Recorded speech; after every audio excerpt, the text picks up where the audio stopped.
They're already starting to call ICE detention facilities concentration camps, ICE officers, Nazi guards. They're making allusions to the Holocaust, that these are modern day Jews being rounded up, that sort of thing, that these are just good people being rounded up. And you're going to just see unbelievable amounts of that. So be prepared to respond to that. And the administration is going to have to respond to those kind of scenes as well. They are going to politicize every little piece of that and wring from it as much Mhm. political advantage as they can and try to get the administration to back off of policies like that. This is Todd Bensman. He is a senior fellow at the Center for Immigration Studies. He's got a couple of very good books out about the immigration crisis. One's called America's Covert Border War, and one's called Overrun, the most recent one. And yeah, I highly recommend those. As you're talking about this family separation thing, it has me remembering the trip that you and I made to Guatemala, where we went to that village in the northern, very remote area of Guatemala. And what we found was the true family separation. That is, these guys leaving their wives and children and heading up to the United States to work, and with the promise that they'll send money home and build a nice big house for their family. So we walked into this village, as you remember, that was completely full of McMansions, which is weird because most of the villages in that area are like grass huts. And there are all these 3,000-foot McMansion down the streets of this one village, but there's nobody there. It's just women and children. And in a lot of those houses, they were unfinished, and they would have like goats in there or a little campfire in the living room or something like that. But their loved one that went to the States had been sending money home to build their retirement home, but eventually the money quit coming. And as it turned out, this guy just got lonely and ended up getting a different family in the States. And then the money dried up. And so he was separated forever from his original family because of the opportunity, quote unquote, to go to the States and make a bigger paycheck. I think that was the town that we spent time in, that they weren't fleeing gang violence or government persecution. Did we not look everywhere for that? Any Oh, evidence? no. And it was a beautiful place. I would gladly live there. Right. So I think a misperception, a very common, widespread one in the United States that's going to come into play here in the very near future is that these people are fleeing absolute death, desperate pain, horror, suffering, tragedy. But that's just simply not true. Yep. They left their families because they coveted their neighbors' homes and wanted homes like that for themselves.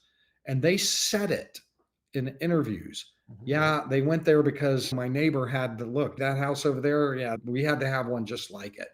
So that's the first order of business, is that has to be corrected.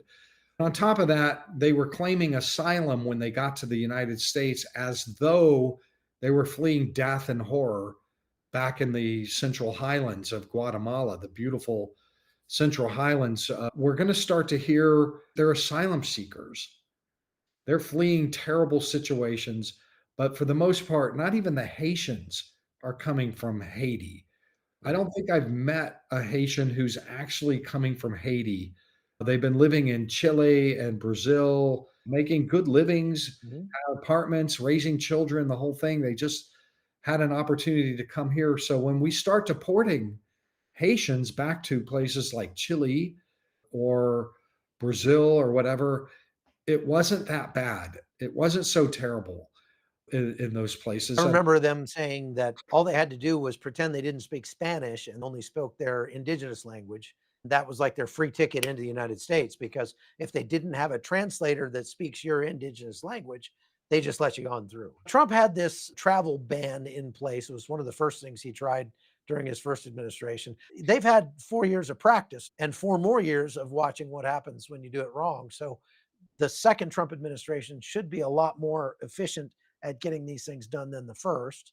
Plus, at least for a time, they're going to have majority in the House and the Senate to work with them on it. Hopefully, they can ram through a whole bunch of punitive legislation on illegal immigrants to not only make the ones that are here want to leave, but to make other ones that are thinking about coming think twice. What's going to happen is Trump is going to probably allow the temporary protected status that the Biden administration has blanketed the Haitians with, meaning that they are shielded from deportation because they can't go back to Haiti. Haiti is a terrible failed state. We all know that. But they need to make the Chileans take them back, and they need to make Colombia take them back, and all the other places where they were living quite happily for years before they decided to come here and seek temporary protective status. They're just looking for more money. That's all there is to it. They're just looking for more money. This travel ban, they call it the Muslim travel ban. That's not accurate because it was a ban on countries, not religions. But do you think he will bring that back? So that's a national security measure that I argue in the New York Post. He has said he's bringing it back. That was a lightning rod for the Democrats. They campaigned on it. And when Biden entered office, the very first thing he did was he killed it out. But people don't understand what that was. That was a ban on issuing visas or sharp restrictions. It wasn't even a total ban on issuing visas from 13 countries that have no government that we can call up and have them help us check the backgrounds for terrorism or criminality of their applicants. We don't have to take the risk to let Somalis in or Libyans or people from Myanmar and other. Venezuela was on the list. They're not Syria. They're not helping us with intel on their people. The answer is no on almost anybody who tries to come here from those countries. And I argue in the piece that we need to do it because we can't vet them for security. I point out all these different cases of people from those very countries who showed up here on a visa and turned out to be trying to attack us and kill us. We had to prosecute them, investigate, and put them in prison, just shut it down. And I also argue that the list should be expanded from 13 to many more. It didn't go far enough, in my opinion. Iraq should be on there now. Afghanistan has changed. We withdrew since last time. Now it's the Taliban. What are we calling the Taliban and asking for an intel share to dime out their own people that they're sending in here? No. So you got to have Afghanistan on that list. You've got to have Tajikistan on that list. But that's another great national security policy, in my opinion. Does it trouble you that these people are in our country illegally, came here as economic migrants, whatever the situation was like in their home countries? By the time they get to the US, they have to be economic migrants because they chose not to stay in all those other countries along the way.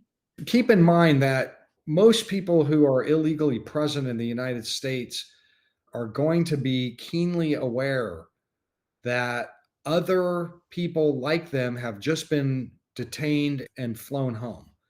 One of the programs that I'm hearing being floated is that we'll offer them a deal if they just leave on their own, which is to say that if we have to come and get you and deport you at our expense, there's going to be penalties, a ban on you ever returning to the United States, for example.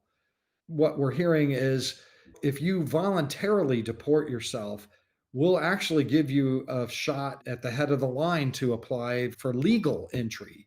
You aren't banned. I think that that'll be very interesting.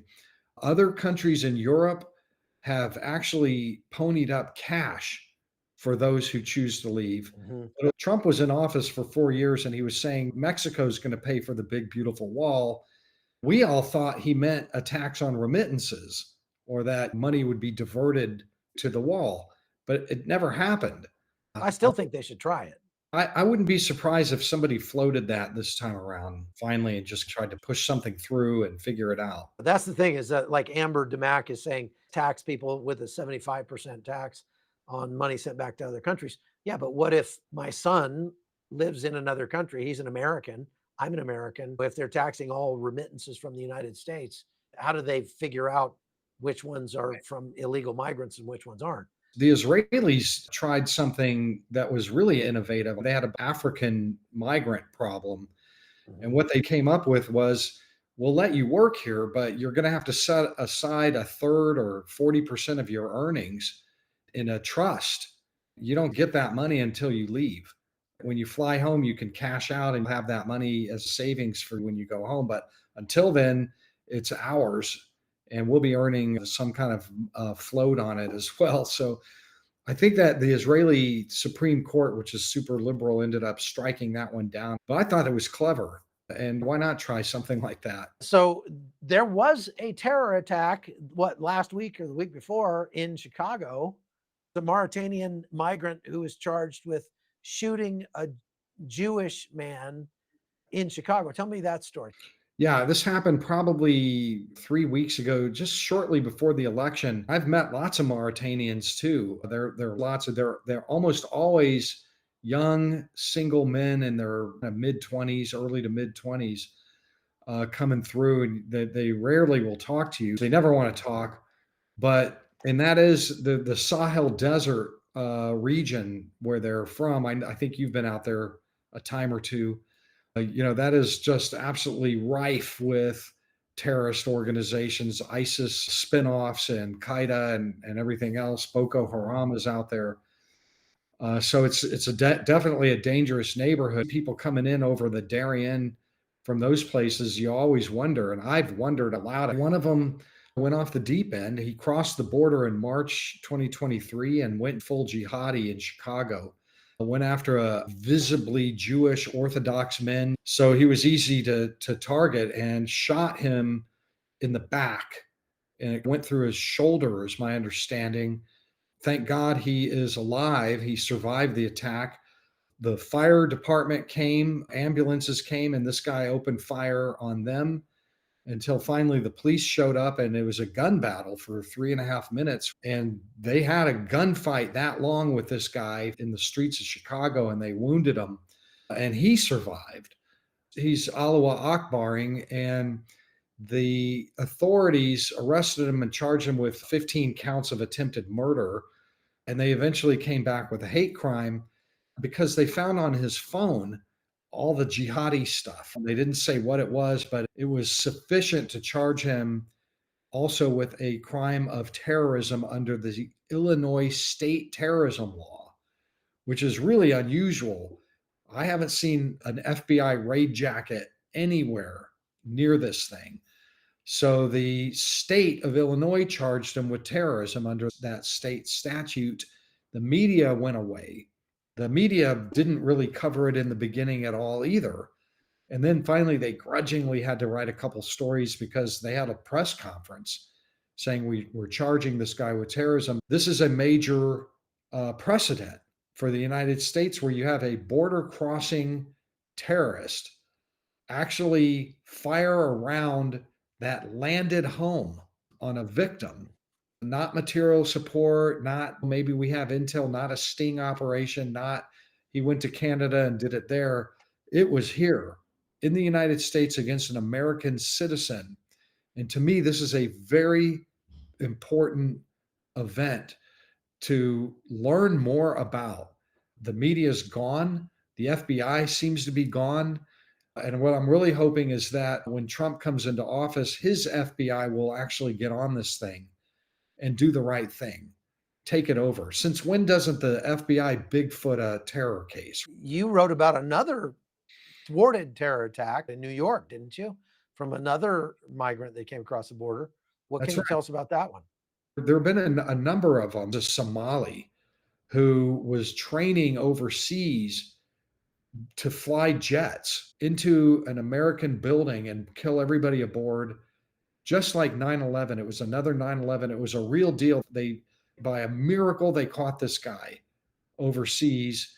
indicted him, blew the plot up, brought him here, and they're prosecuting him. And that thing has gotten almost no media attention at all. He was going to do it on election day.